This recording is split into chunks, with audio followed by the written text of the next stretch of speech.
Now, spending a lot of money on gas isn't the only thing to consider when you're making your spring break plans. You may also want to avoid those huge, rowdy, drunk crowds of students, right? Joining us this morning is Kelli Grant, senior consumer reporter for MarketWatch.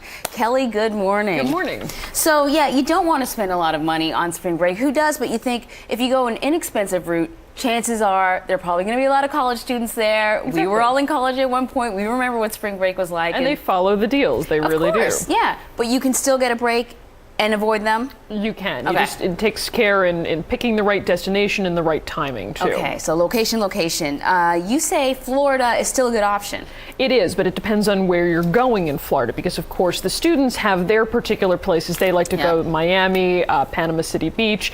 The families like to go to Orlando and hit all the theme parks. So if you're an adult, you want kind of a quiet getaway, look for something in like the Fort Myers area, Sanibel. They've got some beautiful beaches, but they don't really attract either of those types of crowds. So you're going to see some hotel deals that reflect that, usually about 30% off. Plus, if you're a baseball fan, some wins down there this time of year too. It's where the Boston Red Sox and the Minnesota Twins are practicing for spring training. Okay, so that's not bad. You got a lot of things to do then, right? It's fun, nice weather too. Indeed. Now, this next location that you pointed, I don't think of as a nice place necessarily to visit, or many people won't. It's Atlantic City, right? In terms of the weather, not so great at this time of year. Definitely not a beach destination for this time of year, but you know, there is the boardwalk that you can walk down. This time of year, you're going to see some really great deals in terms of the casino resorts, as little as $30 a night. We're hearing from some of the 4-star properties, and that gives you obviously a lot more money to do the shows, the great restaurants, the spas, the indoor pools, the gambling, whatever you want to do there. And have a great trip. I know Atlantic City's really on this campaign to let people know that after Sandy, they are back in business and there's plenty to do. There's a lot of fun to be had, right? Exactly, and the deals are part of that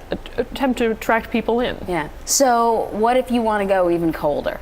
Even colder, plenty of ski deals this time of year, because if you think about it, March is really when a lot of the ski season starts to wind up. So, you know, really, any East Coast, out in the Rockies, you're going to find great deals in pretty much all the different ski towns. One of the ones we heard a lot about from the experts, Jackson Hole, Wyoming, lots of deals there. They were saying easily 30% off on the hotel front, even some good packages out there with airfare where you might spend as little as $600 on a 5-night stay with the airfare included. Okay, so, and if you head up to the West Coast now, where's a good place to end up where you can avoid these college kids? Well, you know, it's funny, you can talk about all the drinking for the college students too, but you know, if you go to the California wine country this time of year, you know, definitely a different type of drinking, but you're still going to find some really good winery deals out there. All the vineyards are in full bloom, so you're going to get a really nice experience out there. Bed and breakfasts, we're told, are really the way to go here. Discounts can easily be better than 50% for a lot of these, very small places. You get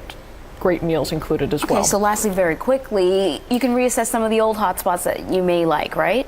Yes, if you feel like you have to go to Cancun, Miami, Jamaica, any of the ones where the students usually go, what we're hearing is try to go later than the week of March 10th. That's when a lot of the big party schools have their breaks. So the later in March you go, the fewer the crowds. And then try to think about where you can be, kind of price out the college students. All-inclusive resorts, higher-end properties. You're probably not going to see quite as many of them as you would at the bargain destinations. All good advice. Kelli Grant, senior consumer reporter for MarketWatch. Thanks for joining us this morning. Thank you.